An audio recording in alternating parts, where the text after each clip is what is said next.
عن عبد الله بن عمرو رضي الله عنهما عن النبي صلى الله عليه وسلم قال: المسلم من سلم المسلمون من لسانه ويده والمهاجر من هجر ما نهى الله عنه۔ عبداللہ ابن عمر رضی اللہ تعالیٰ عنہما سے روایت ہے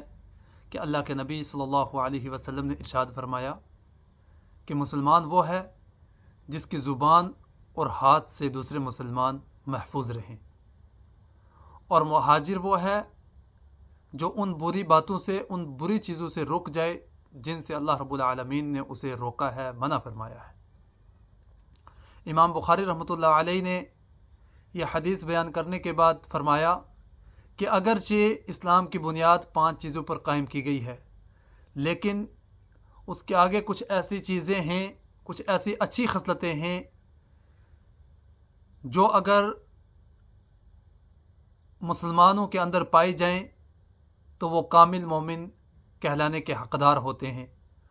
انہی چیزوں میں سے 2 چیزیں اللہ کے نبی صلی اللہ علیہ وسلم کی اس حدیث میں بیان فرمایا کہ مسلمان وہ ہے جس کی زبان اور ہاتھ سے دوسرے مسلمان محفوظ رہیں، اور مہاجر وہ ہے جو ان چیزوں سے رک جائے جن سے اللہ رب العالمین نے اسے روکا ہے۔ اب یہاں پر زبان کو ہاتھوں پر مقدم کیا ہے، اور اس کی وجہ بیان فرمائی ہے کہ زبان ہمیشہ کینچی کی طرح چلتی ہے، اور زبان کے ذریعے انسان پہلے وار کرتا ہے، ہاتھوں کی نوبت بعد میں آتی ہے۔ جیسا کہ کہا گیا ہے کہ اگر نیزو کا زخم لگ جائے تو وہ جلدی بھر جاتا ہے، لیکن زبان کا زخم اگر لگے تو اسے بھرنے میں عرصہ لگ جاتا ہے، وقت لگ جاتا ہے۔ اور اسی طرح سے من سلم المسلمون من لسانہ و یدہ میں مسلمانوں کو خاص کر کے یہ بیان کیا گیا ہے کہ اس سے مراد یہ نہیں ہے کہ صرف مسلمان ہی محفوظ رہیں، بلکہ دوسری روایت کے اندر اللہ کے نبی صلی اللہ علیہ وسلم نے ارشاد فرمایا من امنہ الناس، کہ مسلمان وہ ہے جس کی زبان اور ہاتھ سے عام لوگ جو ہے وہ محفوظ رہیں۔ اب زبان کے ذریعے ہونے والی جو غلطیاں ہیں وہ کیا ہو سکتی ہیں؟